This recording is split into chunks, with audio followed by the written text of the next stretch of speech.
بسم الله. ايش يا شيخ؟ طلع بطاقتك، قصدي جوالك. طلع جوالك اللي مطفر يدق بوري. اول واحد راعي الجمس التوفي. الله، اسال الله ان ييسر امره. قول امين. يلا اللهم امين. اما راعي الرنج، تخيل رنج ويدق بوري، معناته الله يحيي الشايب ولا الراجي. بسم الله. طلع جوالك سوا. 300 544 94 59 5555. ادري والله كل اغلب الشباب يعني ايش عنده مشاكل اسريه، فمن ضغط عقله فما هو قادر انه يستوعب الارقام اللي قلتها، فبعيد الرقم حبه حبه للشباب اللي عنده مشاكل. صح؟ بسم الله. فكينا من الاختبارات، جانا من طول الحين بارقام. نعيد. 300 يعني 300 5 4 4 9 4 5 9 5 4 4. آخر رقم للي في الجلسة، اللي يبغى يخرف مطوعة ما يمديها، رد جوالك في جيبك الله يعينك. واللي جيعان في الجلسة الله يعني إن شاء الله إن شاء الله إن شاء الله أمورك طيبة، بيجيك نصد من اللي يشوون. تبغى نصد؟ الشعب كله جيعان وبعضهم مثل الذم قد له وجهه من الجوع جاهل وف. بلد هلا تهايط هنا هنا 20 رجال بياكلون ما معك. اقول وافي ومن قبيله الفخم يا ولد. الله يسعدك ويسر امرك ويجعله بالعافيه. بشوف لك مروح انا ازعجتونا، الصوت ازعجكم، انتم ازعجتونا بالريحه. الله يسر امرك. بسم الله. هشوف شكلك دافور يا العينه. نجحت باي نسبه؟ 94. قولوا ما شاء الله تبارك الله. قولوا ما شاء الله. كان سكت زيد انت. انه يمزح 70. طيب اللهم صل عليك يا رسول الله. طيب ايش رايكم مسابقه حركيه؟ انا بردان، انتم بردانين؟ ما انت بردان؟ صادق. 13 غاط. بسم الله ما شاء الله تبارك الله. الله يعطيك العافيه ويوفقك. لبيه. طيب في بعض الناس يجيني يقول تكفى لا تسولف مع الشباب كذا، ويعني يعني تيش تمزح معهم. تزعلون من مزحي؟ ترى مزوح، واللي زعل انا بنضرب يوم من الايام، لكن بنضرب في سبيل الله ان شاء الله. اذا شفت ناس جوني بيدقوني بقول في احتسب الاجر عند الله وبنفرش. ويلا بسم الله. ارجع هنا يا شيخ. ابغالي 10 شباب، 10 رجال، بختار من ابو شاهي. تعالوا المطبز. يسعد جوك يا شيخ. تعال. ما هو بنت زيدة تراني ما تحلي الثاني ذاك، ما هو بنت، ما شفتك. تعال ها والله انت تجي على خشمي. تعال. لبيه. والاثنين ذولي بسم الله. و10 نبغى لنا 10. ارحب ترحب المطار وياك. اعطيني بطاقة، سمعت بطاقة وجيتك على بدك. والله جوالك سوى الموبايل؟ عوم بنسدد فواتيرك يا ولد، ما عليك ابسط. ابشر ارقى سنودة. فين اخوينا ذاك اللي قلت انك تبزه؟ كثر خيري من قالك انك تبزه. تعال ان شاء الله انت تجي 10 كلهم. تعال يا ولد. تعال يا ذيب. تعال يعني كاوي الغطرة بريالين وغاسل الثوب 5، حتى المغسلة ماخذين عليك شو اسمه بدلات، يلقون زيوت ودهون وكذا. وفي الاخير ما بتجي هنا ترى حلوة تجي صراحة. انت بيض الله وجهك. حزين اللي جالس عند السماعة. فين اللي حزين؟ انا لا من اللي كسر خاطر؟ قول يلا ان الله يصلحه. اد عليه. لا ما بدي على مسلم مرة. الشاي فين الشاي؟ في يعني سليم الشاي مزبوط. تعال يا الحزين. تعال يا رجال امور. طيب اللهم يسر امره. تعال والله ان شاء الله انت تجي. الا افدى وجهك اطلبك بوجهي بوجه الحاضرين. اقول انك صلف وانها قابله صدق. اشهد انها قابله. تعال ان شاء الله انك تكفي وانت مبسوط. يا اخي كثر خيري من قال انك انت مبسوط ومستانس وامورك طيبه، به قروض شيء الامور طيبه، صدق انها للراس، لكن الله يفرج همك. قول امين. مرحبا. هلا. الله يحييك. من وين جاي يا طويل العمر؟ من المضة. لا ما تعرف المضة انت ولا تجيها مرة ولا تعرفها. الله يجيزك بها جهالة. بيشة وما فيها عيشة. تو هذا الحين جاي محضر على طول. 1 2 3 4 5 6 7 8 9 10. اشهد بالله المطوع اللي في الجلسه هذه انكم فنانين. اسال الله ان يبيض على طول امنتوني ب10. الله بالخير يا ابوي، وضعك مو طيب. انت زعلان من احد؟ قل لي ذا الحين ندق خشبه. انت كذا بلا ثقيل يا رجال، الله يصلح. عموما تقاربوا بسم الله. ما هي مشكله. ايش عندك مشكله بالله عليك؟ وش المشكله؟ قصاص جمع علي. ما اصل الموضوع مو براكب عليك، اقول اصح بس خلك هنا وصح. بسم الله والله العظيم. طيب المسابقه سريعه. كيف الرقبه عندك ماشيه صح؟ اي الشخصيه ما بتروح. اعتصب طال عمرك. طيب تحفش الا والله يصير الوسخ. نفداك يا شيخ، والله في التماس في السلك والله. ايوه في التماس. بسم الله. المهم سروال اصفر عادي، انه الزين تكفى. خل الوضح لا ما علم ساعه بالله. ومن برا الله ومن داخل علم الله. اللي برا نفدى وجهك يا عصام، صفط وتعال. المهم نرجع بالمسابقه بالله. انت لا لازم والله انك وذرت. بسم الله. ايه يا رعبيشه ايه. ايوه بيض الله وجهك. تحفش يا شيخ تحفش، بيض الله وجهك. جلوس. هذه احبها التمرين هذا والله اني اقدره. انزل في ركبك تضيمك. طيب ما عليه الامور طيبه. قيام جلوس بسرعه. قيام جلوس قيام. خلص قدام 1 وراء جلوس قيام. صادق انك بتخلص شو تخلص. طيب اي حركه قلت اعكسها. هذه الحين انا قاعد كذا احرك عندك ايش تمارين استطاله. الحين نبدا. اعكس الحركه. اقول لك قدام ترجع ورا، اقول لك وراء ترجع قدام، تروح قدام. تجلس اقول لك جلوس تكون واقف، اقول واقف تنزل. اتفقنا؟ خلاص اي ركز شد حيلك يا ولد. شلون يبغى تركيز. ها يا عيال بيشه الامور طيبه ان شاء الله في السليم والامور ما في وسوسه. اتفقنا. بسم الله. جلوس. انه والله من الثوب الاسود اللي قد ضربتها الشمس. بعدين ما بالغ غسيل الامور طيبه. ايه عادي يلا قيام.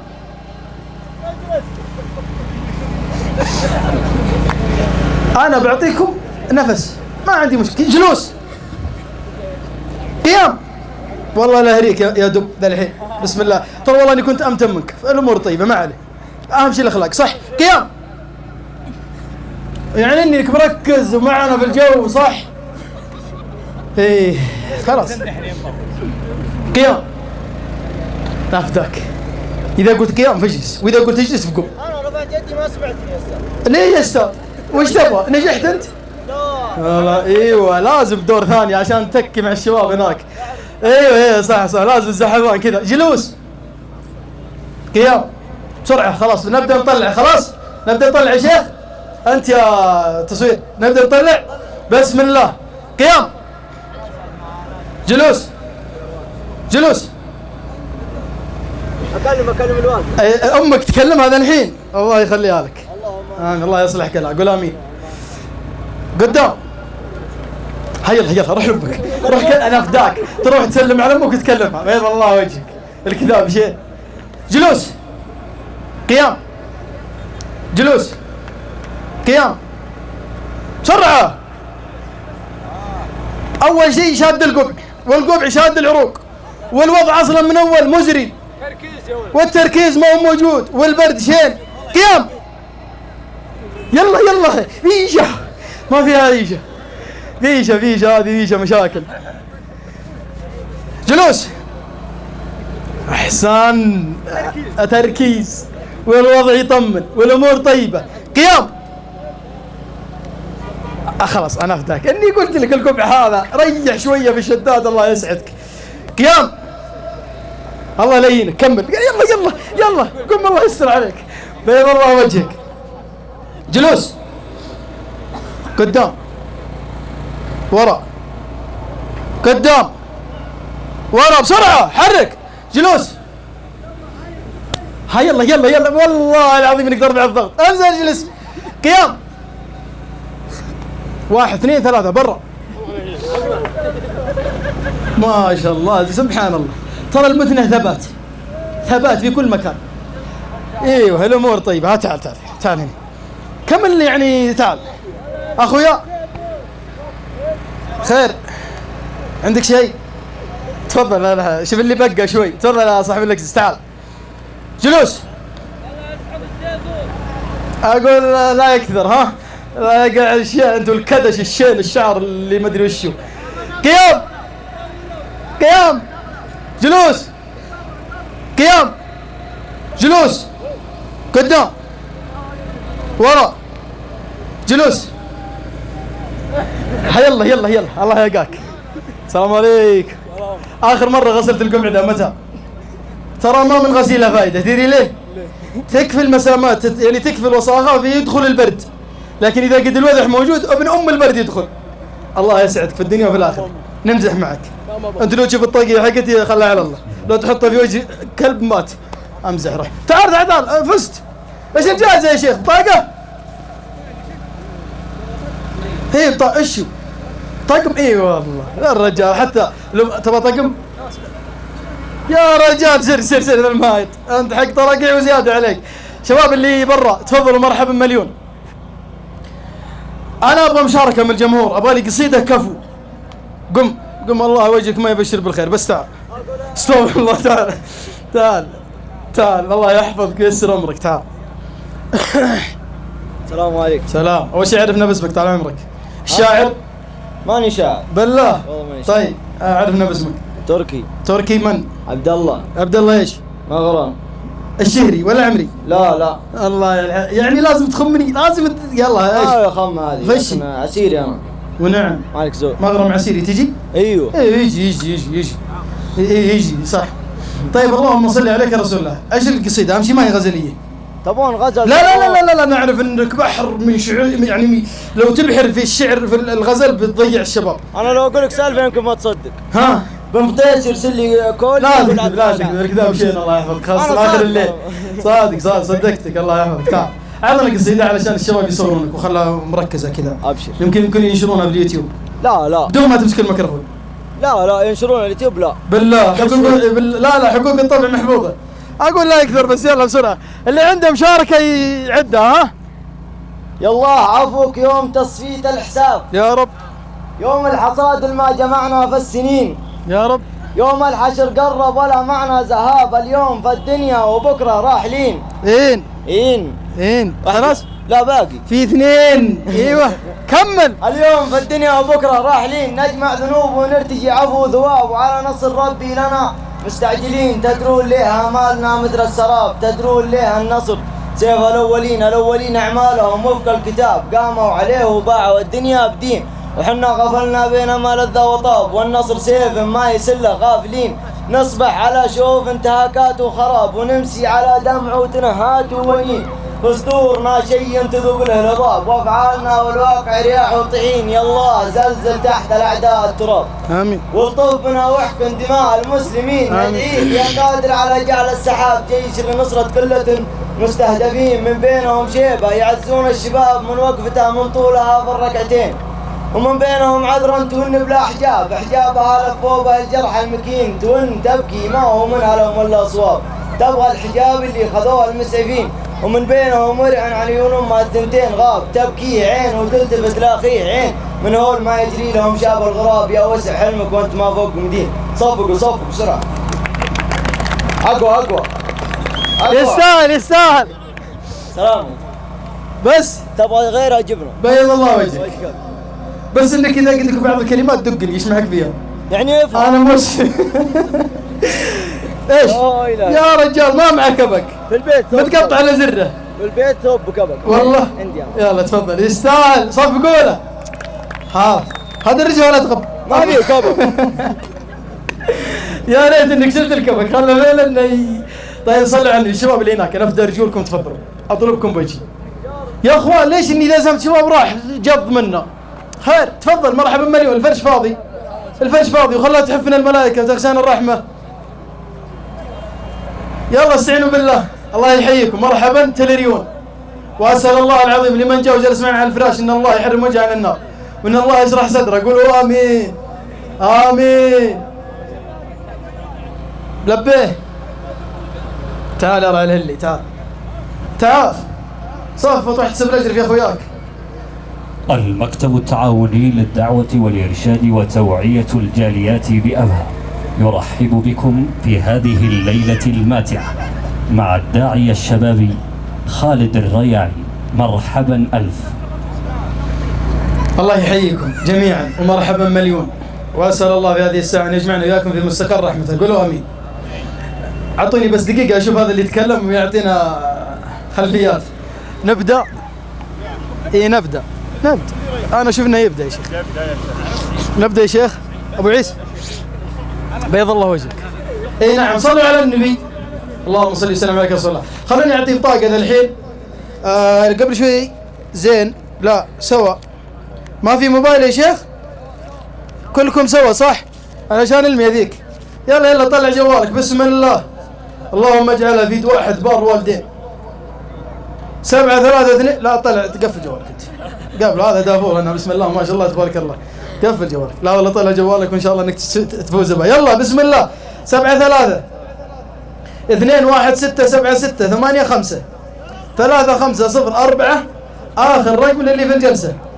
خلي اللي قد ضربه البلد يروح يولي. آخر رقم اللي في الجلسة. كم تتوقع الرقم؟ ها بسم الله علينا. 7. وجهك يخلع وزتها ب7. الله يكبر. طيب خلوني أعيد الرقم. 7 3 2 1 6 7 6 8 5 3 5 0 4. آخر رقم قلته في جلسة في إحدى المناطق. على طول قام واحد منها قال الرقم كذا على طول وهو صامل. قلت الله أكبر على إبليسك والله دنبوش هذا. لا واحد سمعته هنا يقوله. لا واحد قالها فيكم. 2 آخر رقم 2. يستاهل نفر. وصلت؟ من اللي وصلت لا يدق بوري عشان تعرفوا الهلس. شعب وصلتك هيت انك صلف. هي سوا ايه. من اللي وصلته؟ ما وصلت. لا ما يمشي عنه معلش. يعني قصدك اني كذاب؟ قصدك كذا تسب فيني؟ يلا ماشي. بيض الله وجهكم شباب. صلوا على النبي. اللي يسمع الصوت وهو جالس معنا يسمع الصوت تراك معنا بإذن الله بنيتك. إذا إنك احتسبت الأجر واحتسبت النية إنك جالس في مجلس ذكر. فنسأل الله الذي لا يسأل أحد سواه أن يصلح أحوال الشباب أجمعين. قولوا آمين. وأن يجعلني وإياكم مباركين أينما كنا. قولوا آمين. وبعض الشباب ترور صلف مع أخوياه. إذا جاء شافوا مجلس ذكر دقهم هيا بفكونا. وإذا شاف طربقة وهز وعلومه ما هي طيبة قال صفطوا. يعني يدلك على الشر ما يدلك على الخير. فاللي يدلك على الشر والله ابتعد منه والله اني صادق. واللي بيعينك على الخير ويوجهك له فدق له تحيه. وهذا اللي يستاهل التقدير والاحترام. جلسه شبابيه ماتعه باذن الله عز وجل مع اخونا وحبيبنا الشيخ الداعي علي خالد الشيري. اسال الله ان يجري الحق على لسانه. واسال الله ان يجعلني واياكم من يستمع القول فيتبع احسنه. قولوا امين. والله العظيم يا شباب كلنا يا ذولي حتى المطاوع ذولي اننا مذنبين. لا تفكروا نحن جينا نحن طاوعه ونحن مره وصلنا السماء. والله يمكن بعضنا جالس هنا لا شنب ولا لحيه دخل الجنه ونحن باقي نفحط. فليس العبره بالاشكال بل العبره بتقوى القلوب. الانسان بعلاقته بربه سبحانه. اترك هذا المجال وهذا اللقاء للشيخ خالد. فاسال الله ان يوفقه لكل خير ويشرح صدوركم ويحرم وجوهكم عن النار. فليتفضل الشيخ خالد مشكورا ماجورا. قبل ما نبدا قفل الخط حقك الله لا يهينك انا فداك. حط هذه في جيبك. المكتب التعاوني للدعوة والإرشاد وتوعية الجاليات بأبها يرحب بكم هذه الليلة مع الداعية الشبابي خالد الرياعي. ارفع صوت الصدى المحاضرة. حط لي صدى وامسك هذا انت جاب لي مرزفة. وش رايك؟ اي والله عادي ادخل دخل يا شباب. ابشر هب لي عاد هبت الصدى. والله دندن هذا يصمت الله. بسم الله. السلام عليكم ورحمة الله وبركاته. قولوا يا الله إن الله يسعدكم سعادة الدنيا والآخرة. حقيقة هنا شوي وهنا شغل نظيف، عسى الله يبارك لكم ويسعدكم سعادة الدنيا والآخرة. قولوا آمين. اللي من بيشة، أحد من بيشة يا شباب؟ أحلى تمر وأحلام، أحلى تمر وأحلام، التمر من تمر بيشة والماء من سد الفهد، لا لا لا لا لا لا لا، والماء من سد الفهد. اختلف يا ناس لبسان عقال، اختلف يا ناس لبسان عقال، والمعاني في قلوب الرجال. شراكم والمعاني في قلوب الرجال، يحسب ان العولمه في عقاله، والبلاء من تحت طاقيته. لا لا لا لا لا لا لا لا لا لا، والبلاء بيض الله وجهك. بدك بزير وزلفه يجوز؟ ها ترى كتفتي انت، خلي الله ينفعك. اسال الله ان يزوج كل اعزب، زوج صدع عسى الله يسعد حياتك ويزوجك امراه صالحه على ما معك. يلا يلا تزوج كل عزابي، بس قبل رمضان. والله رمضان كفاره مغلظه، الله ما يسدكم من صوم على الغلال. هنا ديه وهنا رز وهنا طحين. اسال الله يسعدكم. يلا يلا تزوج كل عزابي، حتى يشوف الحياة وينفرج همه. الشيخ عبد العزيز افتح ملفاتك وحرر الناس من رق العزوبية. لا لا لا لا لا لا لا لا لا لا لا لا، وحرر الناس من رق. عسى الله يسعدكم سعادة الدنيا والآخرة، عسى الله يجمعنا وإياكم على الهدى دائما، ونشهد الله على محبتكم. والله أني أقول لكل واحد منكم أرسل له رسالة حب، وترى المطوع إذا حب ترى يحب لله ولا يريد إلا ما عند الله والدار الآخرة. فاسمحوا لي أقول لكل واحد منكم إن أحبك شخص واحد فاعلم أنني أنا، وإن أحبك مليون شخص فاعلم أنني معهم، وإن لم يحبك أحد فاعلم أنني قد مت. وبالبلدي يقول قلبي قبل فرقاك ما ينقص الزيت، وذا الحين كل يوم أزود علبة. أسأل الله يملأ قلوبنا ويكون بحب الله. قولوا آمين. إن ربي على كل شيء قدير. يا شباب صلوا على محمد. يقول الله جل جلاله: سبح لله ما في السماوات والأرض، سبح لله ما في السماوات والأرض، وهو العزيز الحكيم. له ملك السماوات والأرض، يحيي ويميت وهو على كل شيء قدير. هو الأول والآخر والظاهر والباطن وهو بكل شيء عليم. هو الذي خلق السماوات والأرض، هو الذي خلق السماوات والأرض، هو الذي خلق السماوات والأرض في 6 أيام ثم استوى على العرش، يعلم ما يلج في الأرض وما يخرج منها وما ينزل من السماء وما يعرج فيها، وهو معكم وهو معكم أينما كنتم والله بما تعملون بصير. وهو معكم أينما كنتم. الآن الله أنا معك، وأنت في سيارتك معك، وأنت في أحزانك وكربك وألامك والله أنا معك، وأنت تعصي وتبارزه معك، في كل ظرف معك، في كل وقت معك، في كل حين معك، فوق الأرض وتحت السماء، في غرفتك المتواضعة هو معك، ويعلم معاناتك وآلامك وذنوبك وغدراتك.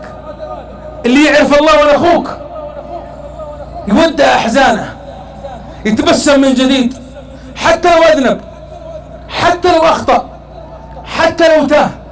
تدري ليش؟ الله قد فتح لك باب الأمل. الله يناديك كل ليلة، الله يفرح بك. الله سبحانه وتعالى حينما خلقك ليسعدك لا ليشقيك. خلقك حبيب الغالي وأعلم بمصلحتك، وعلم الله أن مصلحتك وسعادتك وأنسك في طاعته. وحينما تحود وتبتعد عن الله كل يوم هم جديد، وكل يوم ضيق جديد، وكل يوم معاناة جديدة. حبيبي الغالي، اللقاء هذه الليلة يعطي للحياة معنى. تدري ليش؟ نذكر الله فيذكرنا. ألا يكفيك؟ ألا يسعدك؟ ألا يسرك؟ ألا يرفع رأسك أن الله يذكرك؟ تذكره الآن حتى في نفسك، في قلبك عبادة قلبية الآن يذكرك، يعلم ما في قلبك. حبيبي، أنتم ثلاثة، الله الرابع. إن كنتم أربعة، الله الخامس بعلمه بإحاطته. أليس الله يقول: ألم تر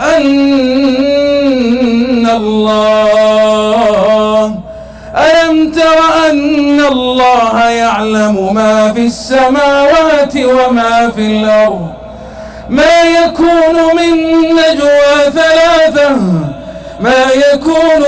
نجوى ثلاثة إلا هو رابعهم، ولا خمسة إلا هو سادسهم، ولا أدنى من ذلك ولا أكثر إلا هو معهم أينما كانوا، ثم ينبئهم بما عملوا يوم القيامة. إن الله بكل شيء عليم. هو معك. تدري وش أعظم مضاد حيوي تقاوم به شهوات فتن؟ أنك تستشعر أن الله معك ويراقبك، يشاهدك، يعلم سرك ونجواك. ترى أشياء تفكر فيها يعرفها، أشياء لم تفكر فيها يعلمها. حبيبي الغالي، هو الله جل جلاله، هو الله. أعذب كلمة، أحسن كلمة، فما أحسن الاسم، وما أعذب الكلمة، وما أجل المسمى. الله يا أعذب الأسماء في لغتي، الله يا أعذب الأسماء في لغتي، ويا أجل حروف في معانيها. الله كم سعدت نفسي وفاض سروري حين أرويها. فاستمع يا زمان،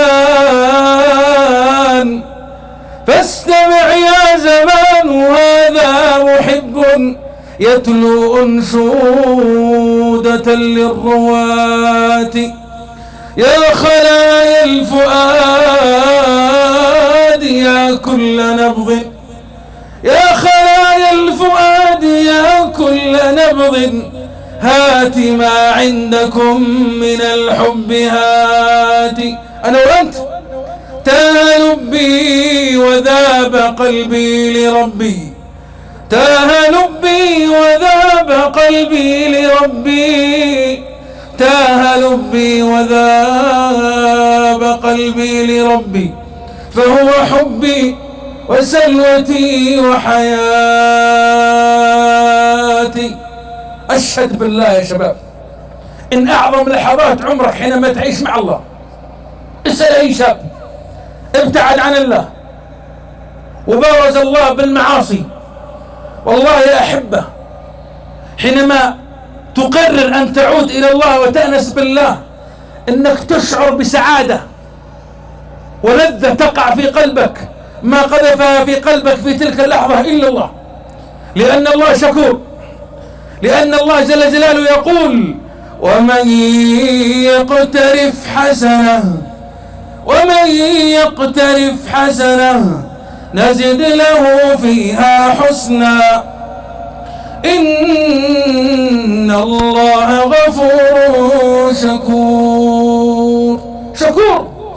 دمعة واحدة يكافئك عليها، والله إنه ينظر إلى قلبك وأنت نادم فيكافئك على ندمك، والله إن في شعور داخلي يزاحمك ويزاحم خواطرك السيئة في تلك اللحظات ربي يكافئك. تراك رقم صعب، تراك غالي على الله، حتى لو أذنبت ثم عدت يفرح الله بك. سألتك بالله يا عيوني أي سعادة إن الله يفرح بك رغم الغدرات، رغم الفجرات، ذنوب كل جبال، والله ذنوب يا أحبة ما يعلمها إلا الله، وأنا أول مذنب كما قال الأول: أنا مذنب أنا مخطئ أنا عاصي، أنا مذنب أنا مخطئ أنا عاصي، أنا مذنب أنا مخطئ أنا عاصي. هو غافر هو راحم هو كافي،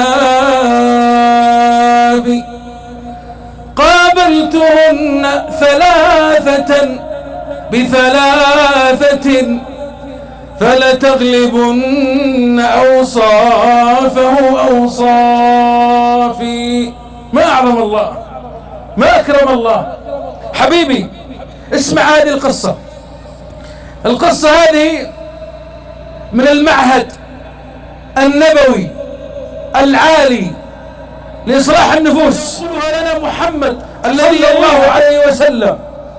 قصة لامرأة صادقة، لامرأة عرفت الله، لامرأة أفرحت ربها. نعم تلك الخطيئة ونخوك هي قدرنا في هذه الدنيا. ترى قصة الخطيئة بدأت أحداثها ونخوك مع أبونا آدم. أبونا آدم كان في الجنة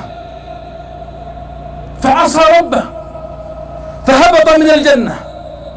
في الدنيا ونخوك كل ألوان الهموم والغموم الله تمر على قلبك، لكنك إذا أنت مؤمن وصادق وصابر كل هم كل غم كل ضيق كل ألم يمر على قلبك أبشرك وأسليك أنه يكفر الله به من خطاياك.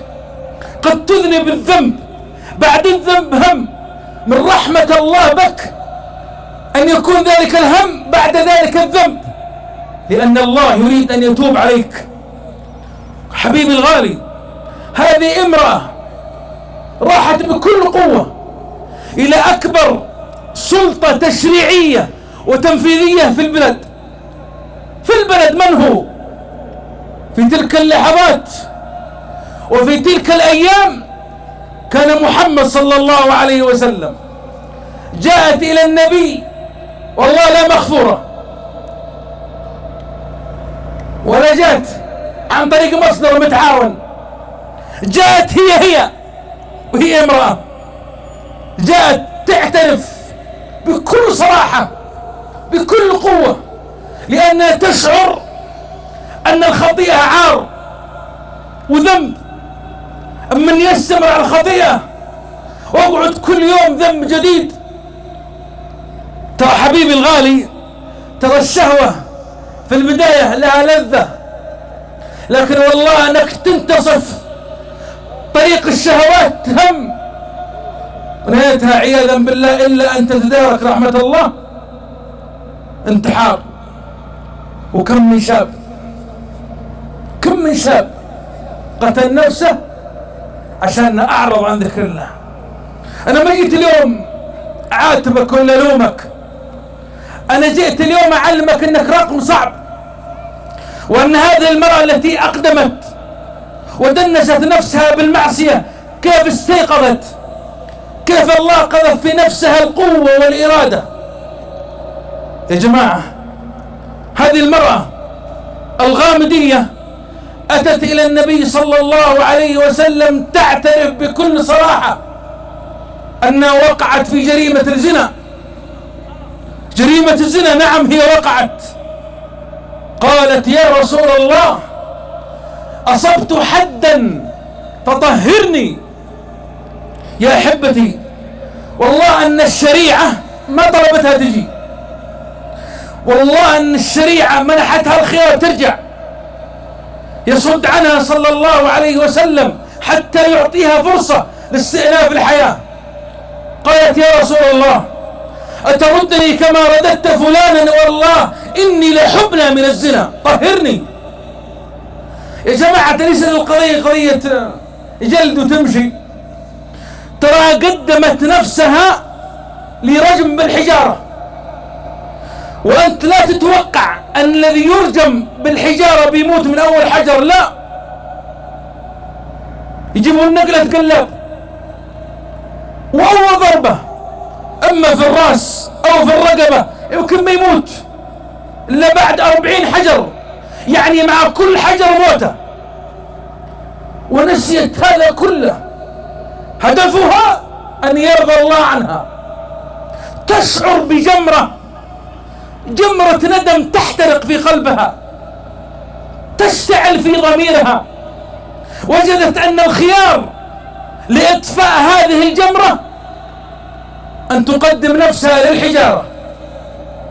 ونحن والله نوقن ونؤمن ونصدق أنك إذا تبت إن الله يقبل توبتك، لأن الله غفور رحيم، أحن عليك من أمك وهي أمك. النبي صلى الله عليه وسلم حينما سمع هذا الاعتراف قال: اذهبي. النبي صلى الله عليه وسلم يعطيها فرصة: اذهبي حتى تردي. يا جماعة، 9 أشهر ما يبسالة، ولا تتوقع ان جيتها عند النبي صلى الله عليه وسلم انها بس عاطفة، لا ورب الكعبة ما جاءت عاطفة، لأنها بعد 9 أشهر يعني بعد 270 يوم عادت إلى النبي صلى الله عليه وسلم، وبنفس القوة وبنفس العزيمة. لا، أصبح الآن في المشهد عائق ثاني، أصبح طفلها معها، يعني بكل تعلقات الفطرة تعرف الأم وقلب الأم، ومع ذلك ما زالت ثابتة وتريد أن تنقي نفسها بهذه الحجارة، وجمرة الندم ما زالت تشتعل في قلبها. وهذا الطفل والله ما عاقها، وصلت إلى النبي صلى الله عليه وسلم بعد 270 يوم بنفس القوة، نفس الحضور، نفس الهمة، ليس في قلبها إلا الله. سؤال كأنه مكتوب ومنقوش في قلبها: المهم أن يرضى الله عني، المهم أن أطهر نفسي من تلك الخطيئة. وصلت إلى النبي صلى الله عليه وسلم بطفلها، قال صلى الله عليه وسلم: اذهبي حتى تفطمي. يا جماعة، ما قضية 9 أشهر و270 يوم، لا، 2 طويلتان حتى تفطم هذا الطفل. وكل يوم يزداد تعلق هذه الأم بهذا الطفل، كل يوم يزداد جمالا، يكبر في عينها. يزداد تعلقه هو بأمه. 270 يوم يا شباب راحت، وجات بعدها سنتان طويلتان ونفس الهمة ونفس القوة ونفس الحضور. والله يا أحبة أن تلك المرأة الصادقة الصالحة التائبة أن مشاهد الآخرة حية في قلبها. بعض الشباب نقول له تب يا ابن الحلال، والله لا أحد يقدمك الحجارة ولا أحد بيكتب عليك تعهد، لكنك تب حتى تودي أحزانك يا ابن الحلال. أصلا ذلك الضيق وتلك الكربة التي في قلبك ترى كانت السبب فيها. يا أخي من حقك تعيش عظيم، من حقك تسعد بطعم الحياة وحلاوتها وبلسمها. وهذه مرأة والشريعة تقول خلاص ارجعي عودي إلى بيتك، يعني لا تجين وترجع هي. أي قلب، أي حب، أي تعلق بالله سبحانه وتعالى. والله إن نؤمن أن في تلك اللحظة التي قررت أن تتوب إلى الله وندمت أن الله قد تاب عليها. قال صلى الله عليه وسلم الندم توبة. يا لله العجب، مجرد ندمك حينما تتألم وتشعر بندم في قلبك بعد أي ذنب، اعلم أن ذلك الندم توبة، وأنه رحمة من الله في قلبك، احمد الله عليها. إذا كنت تذنب وتشعر بروعة وألم وندم بعد الذنب، أبشرك وأسليك إن قلبك ما زال حي، لكن احذر أن يموت قلبك وأنت حي. حبيبي الغالي، شوفها بكل الثبات، بكل إصرار، وسنتان طويلتان ومشاهد الآخرة حية في قلبها. والله يا أحبة تأتي بطفلها إلى النبي صلى الله عليه وسلم بعد سنتين. الطفل معها وفي كسرة خبز، وكأنها تقول يا رسول الله ما عاد يحتاجني، طهرني يا رسول الله.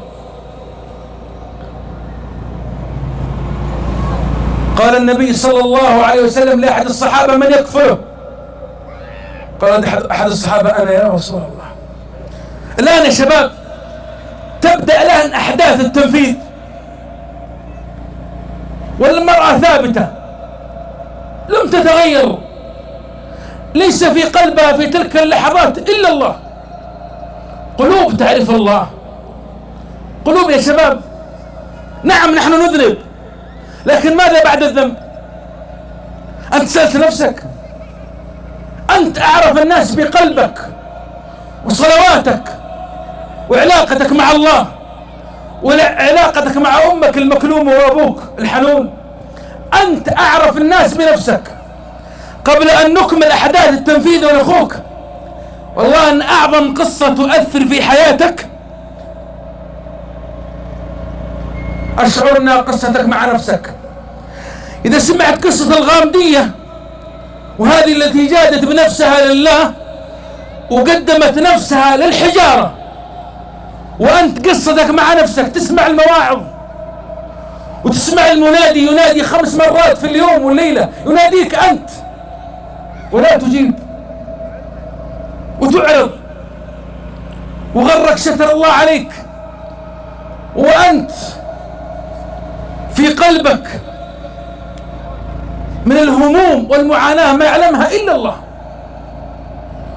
ولا حد يا حبيبي هددك ولا حد مسكك، لكن الله يراك.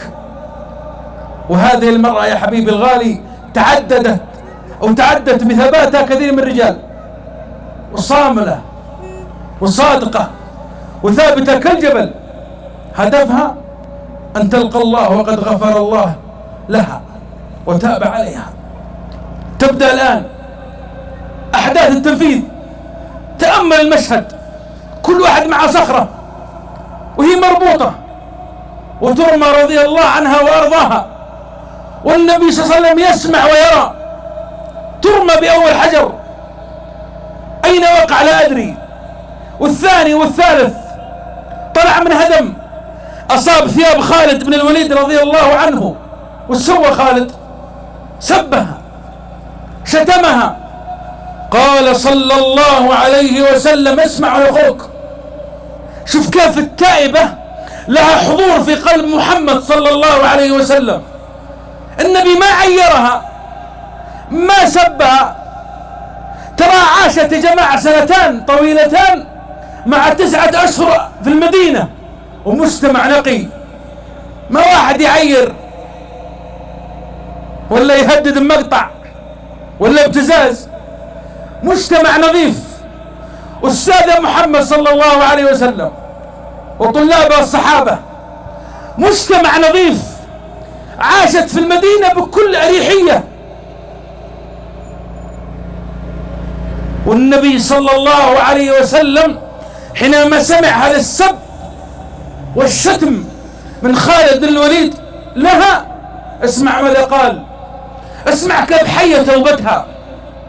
قال: لا تسبها يا خالد، فوالله لقد تابت توبة لو قسمت على 70 من أهل المدينة لوسعتهم، وإني لأراها الآن تتقلب في أنهار الجنة.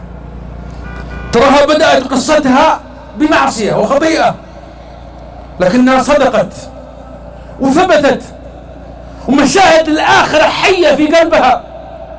حتى الولد قطعة منها بكل تعلقات الفطرة نسيته. المهم هو الله، المهم أن نلقى الله. تدرون ليش يا جماعة؟ ترى النفس التائبة تحتاج هذه الإرادة، ترى ما تحتاج كل التضحيات هذه كلها، ترى ما حد طلبك تسلم نفسك الهيئة ولا لأحد، لا. لكن أقول لك شيء وأقبل رأسك، أقول نفس الهمة التي قذفها الله في قلب تلك المرأة بإذن الله تكون في قلبك، نفس الإرادة تكون عندك، لأنك أنت إذا اخترت ربي وأنت عبدت الله وأنت تعلم أن الله معك، لن يخيبك، سيتولاك، سيسير أحزانك، سيقضي مآربك، سيعطيك سؤلك. إنه الله جل جلاله. اللي يعرف الله يا شباب، اللي يعرف الله لا يعرف اليأس. أليس الله يقول: وإني لغفار لمن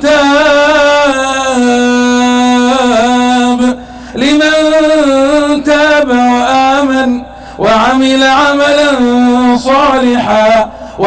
صالحا ثم اهتدى. شوف كيف.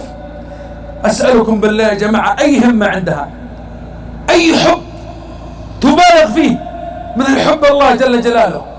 الله يتقدم نفسها على الحجارة لأنها تعلم أن ما عند الله خير وأبقى. الجنة تناديها وأنا أخوك، الجنة تناديك في كل وقت. والله أنك تشعر بزمن وبأوقات حرجة فيها شهوات وفيها طلب، تودي والنفس تبغى والشيطان، لكن أين الله؟ أين الله؟ اكتب هذا السؤال في قلبك، اكتب في مشاوير حياتك، اكتب في طلعتك، في جلستك، في غرفتك، في حسابك في تويتر، في الانستغرام. أين الله؟ أين الله؟ ما حد درى عنك يا ابن الحلال، لكن أين الله في حياتك وفي قلبك ومع جوالك وفي علاقاتك في مكالماتك؟ تلك اللحظة التي تغض بصرك فيها عن حرام، الله معك لأنك متقي. تلك اللحظة التي تزاحم فيها شهوات السمع، تقول لا والله لا طفي المسجل. تلك اللحظة ورب الكعبة أننا نوقن أن الله معك لأنك متقي. تلك اللحظة التي تمتنع وتجاهد عن كل معصية، تجاهد نفسك ونخوك عن كل معصية، اعلم أن الله معك. ألا يكفيك؟ ألا يسليك؟ ألا يعطيك حافز ووقود يدفعك إن الله معك؟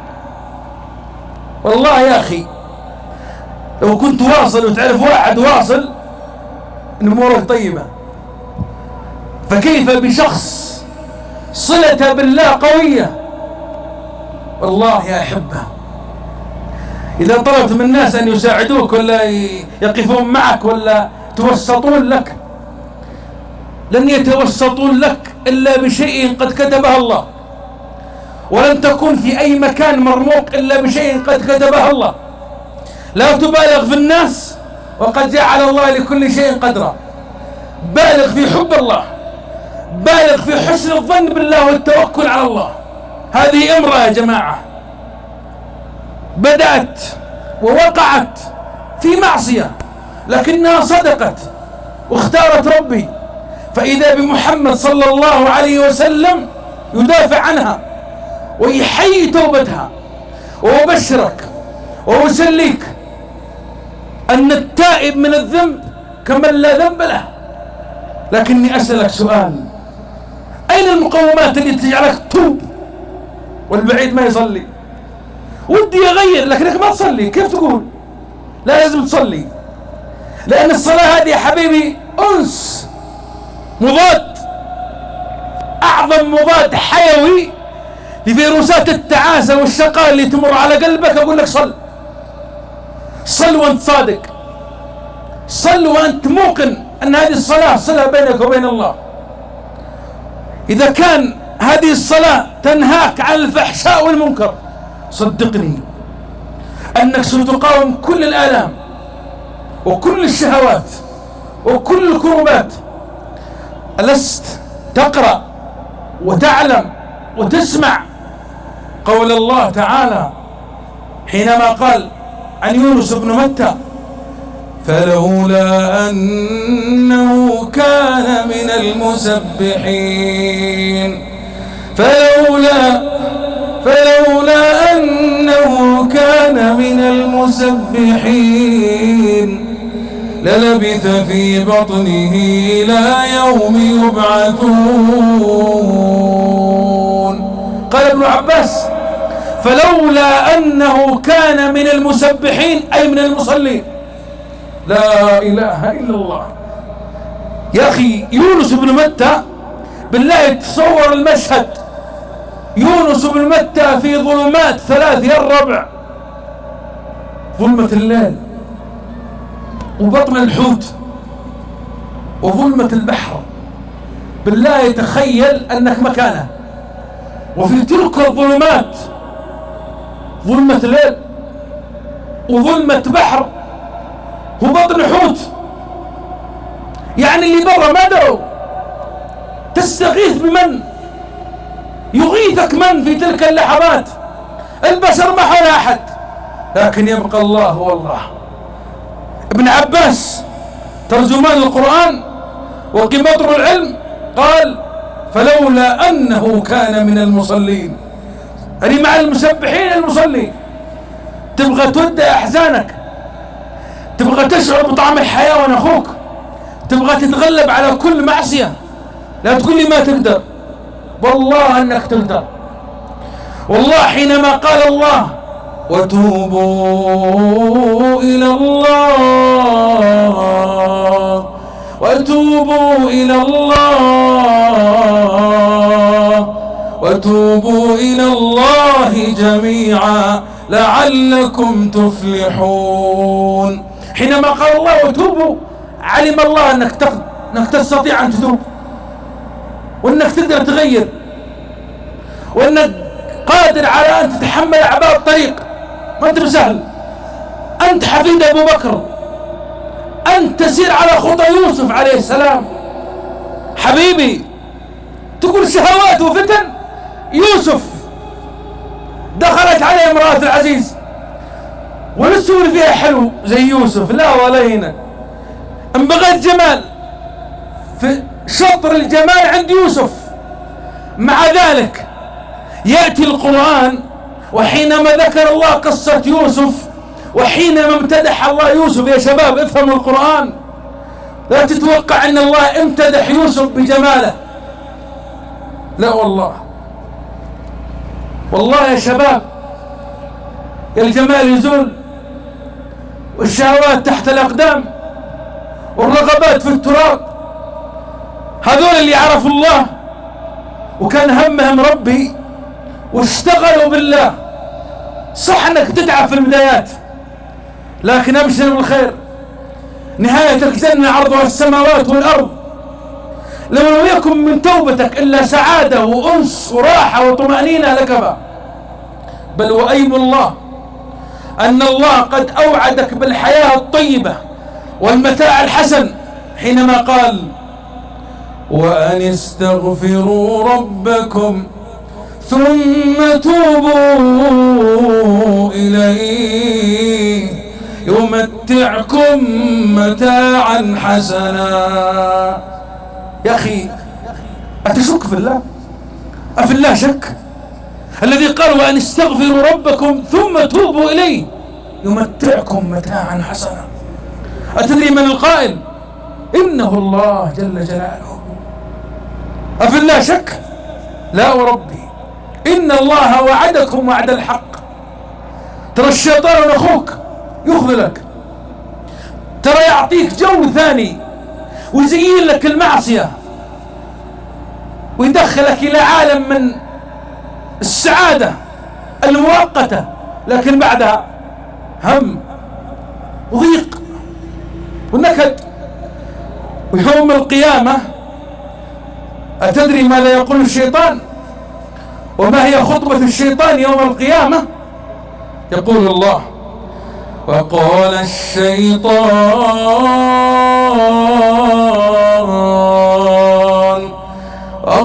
الشيطان لما قضي الأمر إن الله وعدكم وعد الحق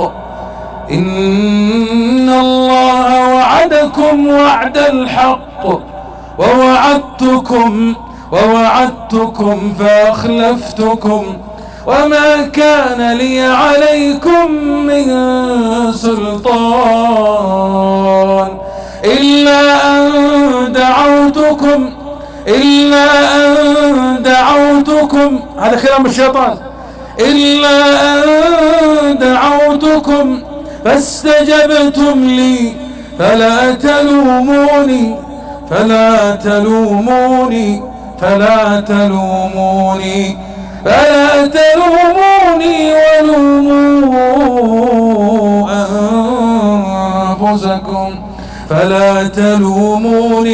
ولوموا أنفسكم. لوموا شهواتكم، لوموا العلاقات المحرمة. صح أنا أعطيتك عرض، أنا دخلتك جو مع فتاة ولا مع ورع ولا مع اللي تبغى، لكن أنت اللي استمر. كان بإمكانك تخاف من الله، كان بإمكانك ما تسمع لي. ما أنا بمصرخكم وما أنتم بمصرخي إني كفرت بما أشركتموني من قبل إن الظالمين لهم عذاب أليم. كيف قصة الشيطان؟ إنه بيخذلك في موطن تتمنى من يثبتك. والله لو عشت مع الله في الدنيا كما أراد الله لن يخذلك الله، لأن الله شكور، لأن الله وعدكم وعد الحق. ومن يتق الله يجعل له مخرجا ومن يتوكل على الله فهو حسبه. الذين آمنوا وتطمئن قلوبهم بذكر الله ألا بذكر الله تطمئن القلوب. سؤال: أتشك في محبتي لك؟ وأقسم بالله أنني لا أرضى لك إلا جنة عرضها السماوات والأرض. أنا أشهد بالله إن أجمل مشهد حينما نتزاحم على أبواب الجنة وتتذكر إن كانت الشهوات عندك ولا منعك منها إلا خوفك من الله، تقول الجنة تناديني والله نصبر. لأن لي موعد آخر مع الله. أليس الله يقول والذين صبروا ابتغاء وجه ربهم وأقاموا الصلاة وأنفقوا مما رزقناهم سرا وعلانية أذنبوا أخطأوا ويدرؤون بالحسنة السيئة أولئك لهم عقبى الدار. يا ربي ما هي عقبى الدار؟ جنات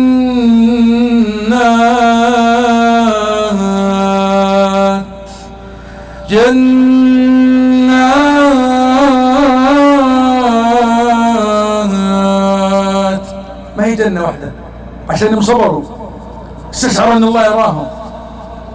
كان أعظم هم وأعظم شيء في حياته هو الله، ما هي جنة واحدة. جنات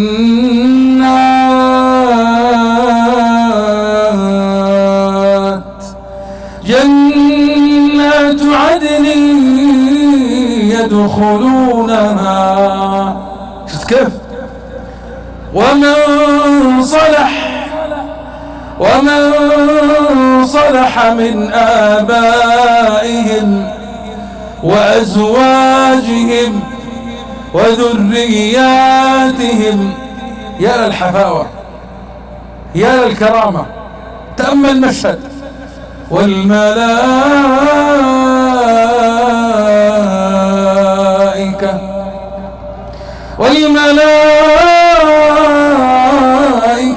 يدخلون عليهم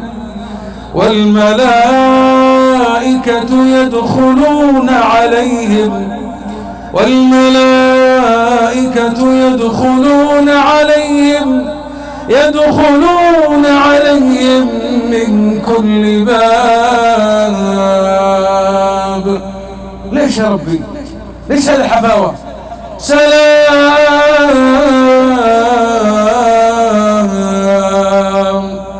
سلام عليكم بما صبرتم، سلام عليكم بما صبرتم فنعم عقبى الدار.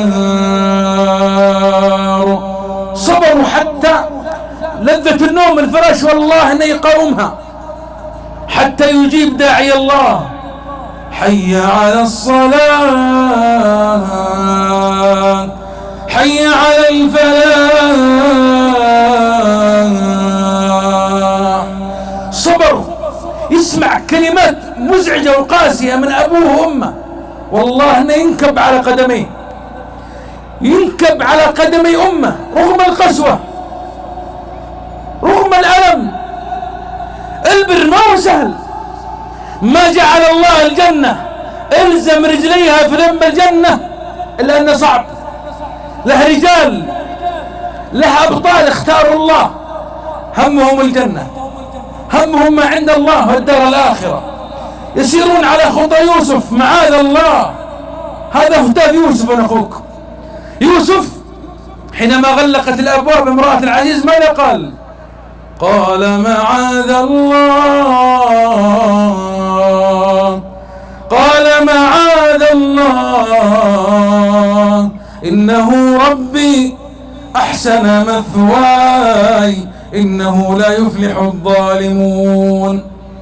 ومع ذلك رغم التهديد اللي جاء من امرأة العزيز وبتزنه، يزنوني ولا يخلون، المهم هو الله. بل يقول قال رب السجن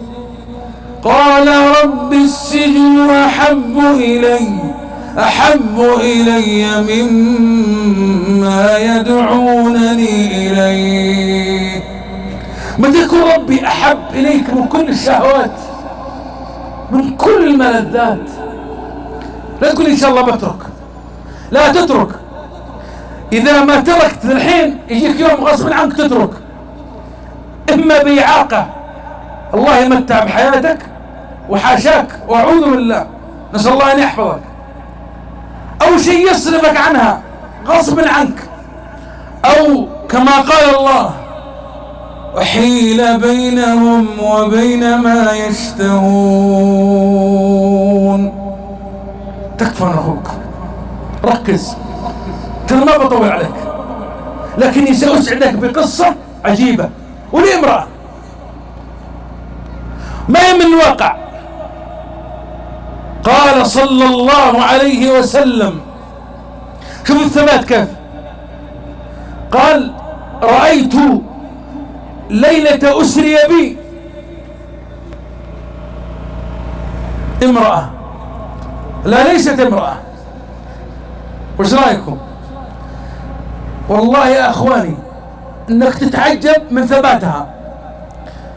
قال صلى الله عليه وسلم: شممت رائحة زكية ليلة أسري بي، فقلت هي امرأة، لكنها تعدت بثباتها كثير من الرجال. قال: رأيت ليلة أسري بي رائحة زكية طيبة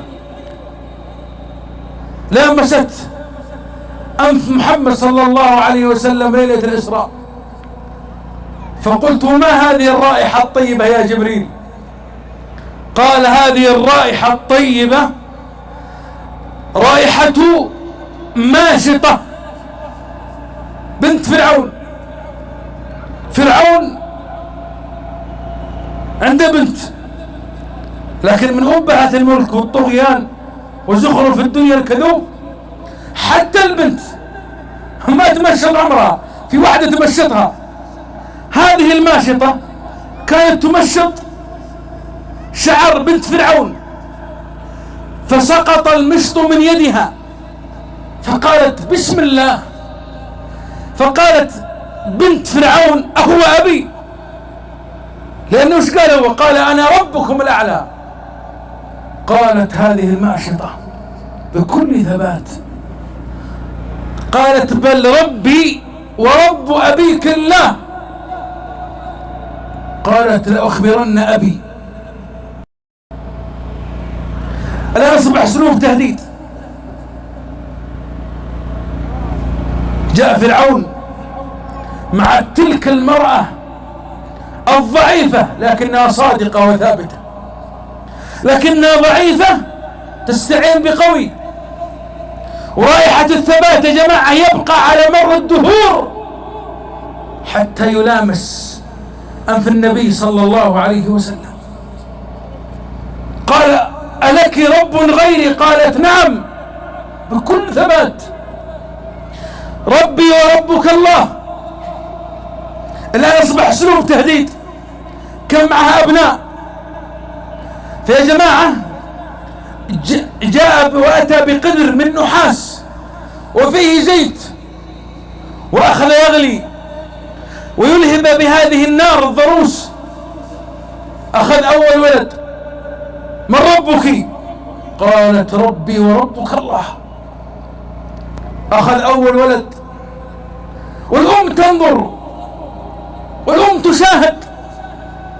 أخذ هذا الطفل بعد أن غلى الزيت ورماه في القدر، فإذا بتلك العظام تطفو فوق الزيت. فقال: من ربك؟ قالت: ربي وربك الله. ثابتة ليس في قلبها إلا الله. أخذ الثاني، والأم تشاهد ويضع في القدر، والقدر يغلي من الزيت، وإذا بتلك العظام عظام أطفالها تطفو. فقال: من ربك؟ قالت: ربي وربك الله. وأخذ الثالث، ومثل ما صنع مع الأول والثاني صنعه مع الثالث، وإذا بتلك العظام البيضاء تطفو فوق القدر وفوق الزيت. ها، من ربك؟ قالت: ربي وربك الله. بقي هذا الطفل الرابع الرضيع، أخذت تحن عليه، لكنها ثابتة صابرة رغم التهديد. طفل يا جماعة لا يتكلم، لكن الله يرتب شيء. الصادق الثابت المؤمن الله يدافع عنه، الله يرتب حتى معجزات. فإذا بهذا الطفل ينطقها الله في المهد، قال اثبتي يا أماه فإنك على الحق. قال ابن عباس 4 اللي يتكلموا في المهد، يعني هم صغار، ابن الماشطة وجريج وشاهد يوسف، والرابع نسيته. يا أحبتي ثابتة. وعيسى عليه السلام ثابتة، ثبوت النون في العين، وأبناء 4 أمام عينيها. طبعا قالت له لي إليك حاجة، قال قضيت حاجتك. قالت اجمع بيني وبين عظام أبنائي يدفن كلنا مع بعض. ما المكافأة؟ ما مكافأة هذا الثبات وهي تقول ربي وربك الله؟ وإذا بالله سبحانه وتعالى تبقى لها رائحة زكية طيبة تلامس أنف النبي صلى الله عليه وسلم، رائحة الثبات، رائحة القوة. يا أخي والله لا أحد رماك في زيت، ولا أحد أخذ عليك صميل وهددك ونقول لك تب وعد إلى دوحة الإيمان عشان تسعد، عشان تكون رائحتك زكية. يقول أحد السلف لو أن للذنوب رائحة ما جلس واحد جنب واحد. والله هذا من ستر الله علينا. يا شباب أنا أشهد بالله أنكم كفو وأنكم منعم، والله الذي لا إله غيره إني أعلم أن في قلوبكم من الخير والحب والخوف من الله ما يليق بكم، لكن تكفرون. أليس الله يقول يا قومنا أجيبوا داعي الله، يا قومنا أجيبوا داعي الله وآمنوا به يغفر لكم من ذنوبكم ويجركم من عذاب أليم. ومن لا يجب داعي الله، ومن لا يجب داعي الله فليس بمعجز في الأرض وليس له من دونه أولياء أولئك في ضلال مبين. تبغى السعادة والطمأنينة؟ الذين آمنوا وتطمئن قلوبهم بذكر الله، ألا بذكر الله تطمئن القلوب. تكفى لا تغالط عمرك تقول يا الله أموري طيبة وهي للكوع، لا، أنت أعرف الناس بنفسك. أليس الله يقول ومن أعرض عن ذكري فإن له معيشة ضنكا. أن تؤمن بالقرآن. ومن أعرض عن ذكري فإن له معيشة ضنكا. ضنك، ضيق، نكد، كآبة، توتر، خوف، هلع، كلها عشانك بعيد عن الله. ونحشره يوم القيامة أعمى قال رب لم حشرتني أعمى وقد كنت بصيرا. كنت في الدنيا تبصر لكنك ما أبصرت الحق والعودة إلى الله، ما أبصرت بيوت الله على حقيقتها وعمرتها بالصلاة، ما أبصرت حقيقة البر، ما أبصرت أن الحياة الطيبة والمستقبل مشرق لمن أطاع الله وابتعد عن الشهوات. صح كنت تبصر لكن قلبك لا يبصر. قال كذلك أتتك آياتنا في الدنيا، قال كذلك أتتك آياتنا فنسيتها. كلها في الدنيا، الآيات في الدنيا، وكنت تبصر في الدنيا، نسيتها في الدنيا. في يوم القيامة وكذلك اليوم تنسى.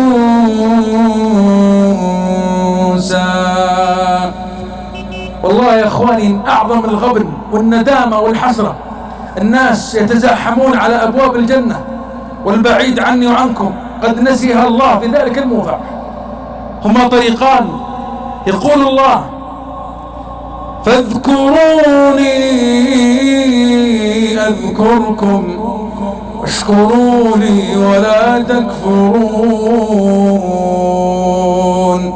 ويقول الله ولا تكونوا كالذين نسوا الله. نسوا الله في كل وقت وفي كل مكان وفي كل حال. ولا تكونوا كالذين نسوا الله فأنساهم أنفسهم أولئك هم الفاسقون. ربي عدل، لا يستوي أصحاب النار وأصحاب الجنة، أصحاب الجنة هم الفائزون. بالله فكرت في الجنة شوية؟ الجنة تناديك، اسمع. ونادى أصحاب النار أصحاب الجنة، قبلها ونادى أصحاب الجنة أصحاب النار أن قد وجدنا ما وعدنا ربنا حقا فهل وجدتم ما وعد ربكم حقا؟ قالوا نعم. فأذن مؤذن بينهم اللعنة الله على الظالمين. من هم الظالمين؟ الذين يصدون عن سبيل الله ويبغونها عوجا وهم بالآخرة كافرون. والله يخوفك من الله ووجلك إنك بفضل الله جنتان. ولمن خاف مقام ربه جنتان. فبأي آلاء ربكما تكذبان. تأمل أخوك، يومئذ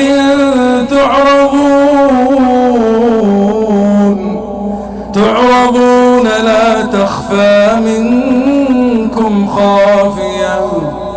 فأما من أوتي كتابه بيمينه فيقول هاؤم اقرءوا كتابيه إني ظننت أني ملاق حسابيه.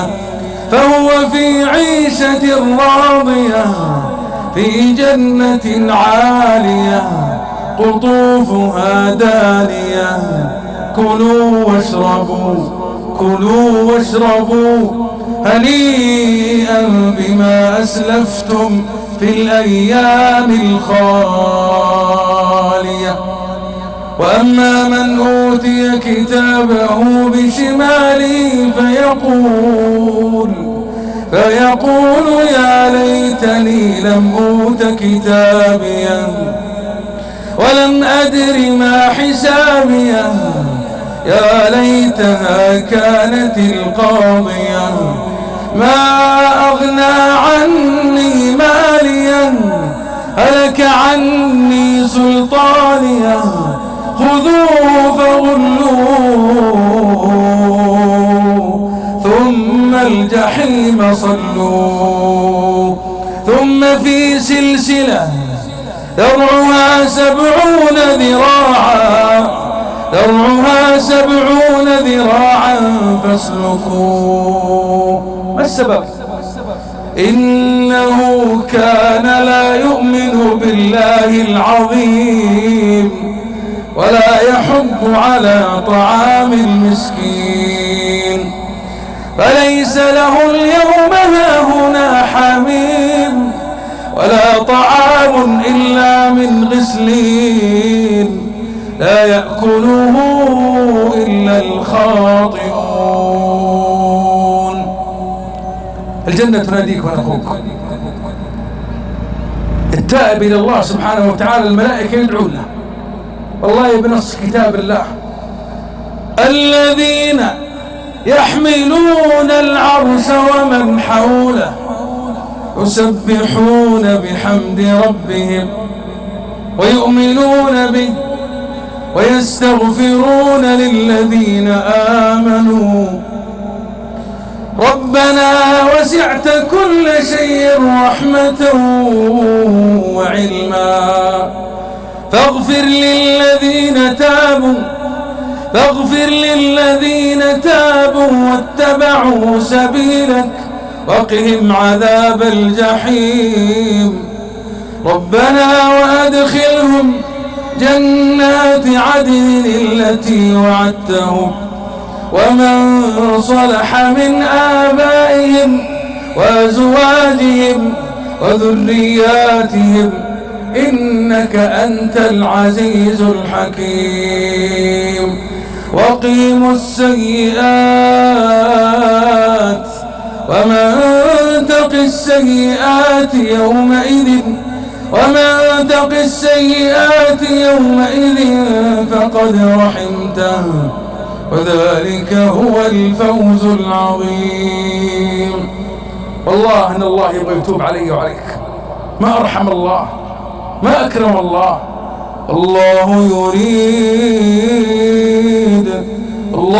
يريد أن يتوب عليكم ويريد الذين يتبعون الشهوات أن تميلوا ميلا عظيما. علم الله أن الذنوب والمعاصي والشهوات والله أنها حمل وشؤم. يريد الله أن يخفف عنكم وخلق الإنسان ضعيفا. اختر ربي ونخوك وقل إني ذاهب إلى ربي سيهدين.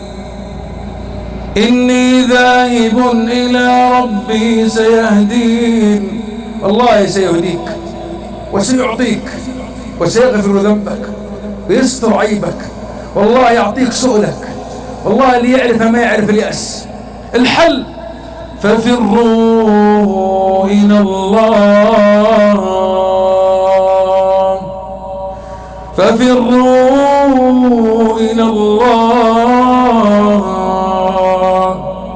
إني لكم منه نذير مبين. أعظم عذاب في هذه الدنيا قسوة القلب، لكن أبشرك توبتك وأوبتك وانكسارة قلبك من أسباب التي تلين قلبك. أفمن شرح الله صدره للإسلام فهو على نور من ربه فويل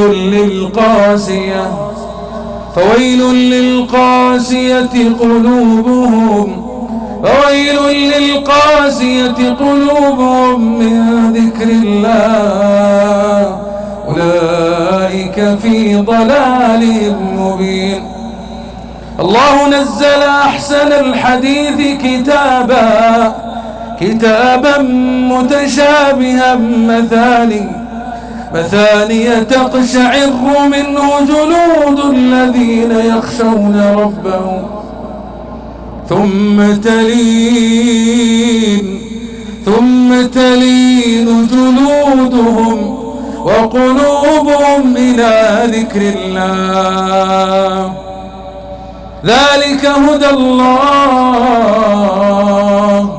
يهدي به من يشاء ومن يضلل الله فما له من هاد.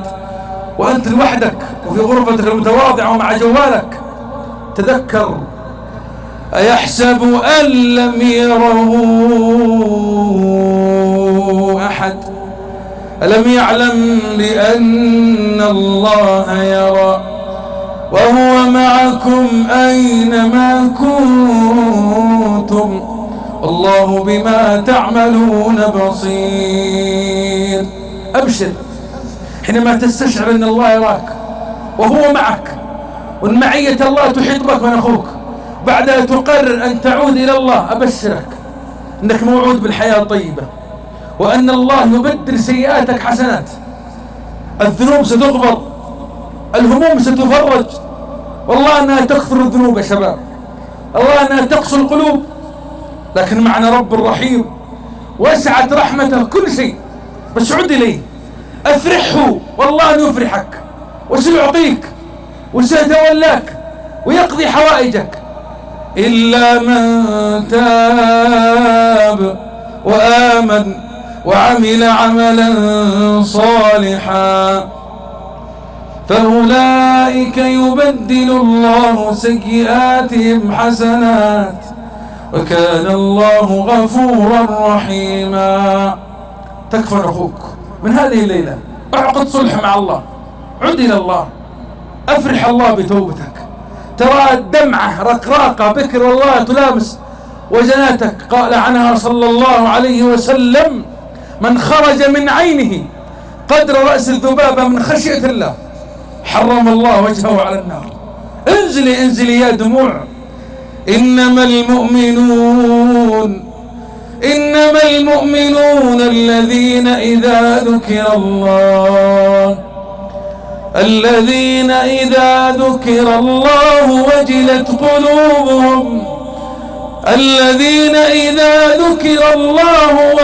قلوبهم وإذا تليت عليهم آياته زادتهم إيمانا وعلى ربهم يتوكلون.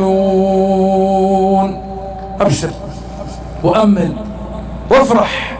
والله بعد هذه الآيات وبعد هذه القصص ترى في صوت داخلي في قلبك، ترى هناك واعظ من الله، واعظ الله يحرك تلك المشاعر في قلبك، مشاعر الندم، مشاعر حب الله، مشاعر ان ربي سبحانه وتعالى سيقبل توبتك. بس قم افرح ربك، استعن بالله. انا مذنب، انا مخطئ، انا عاصي، هو غافر، هو راحم، هو كافي. قابلتهن ثلاثة بثلاثة فلا تغلبن أوصافه أوصافي. اللهم يا من لا تواه العيون ولا تخالطه الظنون، يا من ينزل إلى عباده آخر كل ليلة وهو عنهم غني، فينادي ويقول: هل من سائل فأعطيه، هل من داع فأستجيب له، هل من مستغفر فأغفر له. اللهم تعلم عيوبنا فاسترها، وتعلم ذنوبنا فاغفرها، وتعلم حاجاتنا فاقضها. اللهم يا حي يا قيوم، نحن المذنبون، نحن الوجلون، نحن الخائفون. اللهم اقبل توبتنا واغسل حوبتنا وأجب دعوتنا وثبت حجتنا.